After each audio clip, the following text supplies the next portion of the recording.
நம்ம சகோதரி நேயர்களுக்கு வணக்கம். வரப்போகிற கார்த்திகை தீபத்துக்கு நாம் மண்ணாலான அகல் விளக்கு வாங்கி வச்சுருப்போம் இல்லைங்களா? அதை ஏற்றுறதுக்கு முன்னாடி கவனிக்க வேண்டிய சின்ன சின்ன டிப்ஸ் இப்போ பார்க்கலாங்க. புதிய மண் விளக்குகளில் அப்படியே எண்ணெய் விட்டு ஏற்றக்கூடாதுங்க.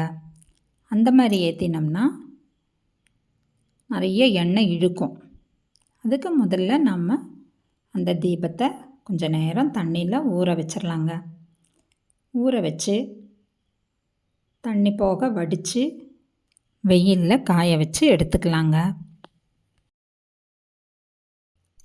ஒரு கிண்ணத்தில் தண்ணி எடுத்துக்கலாம். அதில் புதிய தீபத்தை எல்லாம் போட்டு கொஞ்சம் நேரம் ஊற விட்டுறலாங்க. அதுக்கப்புறம் எடுத்து வடித்து காய வச்சுக்கலாம். ஊறின கார்த்திகை தீபத்தை எல்லாம் எடுத்து நான் இந்த கூடையில் போட்டுட்டேங்க.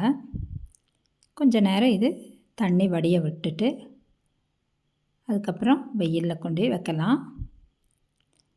இப்போ இப்படி இருந்தால் டக்குன்னு காயம். வெயில் இல்லாதப்ப என்ன பண்ணணுன்னா நல்லா ஒரு ட்ரேயில் பரப்பி வச்சுட்டு ஃபேனு கீழே வச்சுக்கலாம். நல்லா காஞ்சதுக்கப்புறமா தான் நம்ம எடுத்து உபயோகப்படுத்தணும். அப்போ தான் நம்ம விடுற எண்ணெய் தீபம் இழுக்காது. நனைக்காத தீபமாக இருந்தால் விடுற எண்ணெய் பூரா அதுவே உறிஞ்சிக்கும். தீபத்தை எல்லாம் ஒரு தட்டில் பின்பக்கம் முன்பக்கம் திருப்பி திருப்பி வச்சு நல்லா காய வச்சு எடுத்துட்டேங்க. இன்றைக்கி எங்களுக்கு கொஞ்சம் வெயில் அடிச்சுது, அதனால் இந்த வேலை எனக்கு சுலபமாக செய்ய முடிஞ்சது. அதுக்கப்புறம் தீபத்துக்கு நம்ம பொட்டு வச்சுக்கலாம்.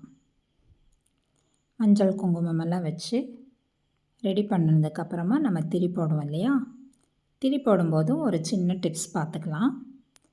திரியை நல்லா திரித்து தான் போடணும். அப்போ தான் திரி நின்று நிதானமாக எரியும். நமக்கு நீளமாக திரி கிடைக்கும்.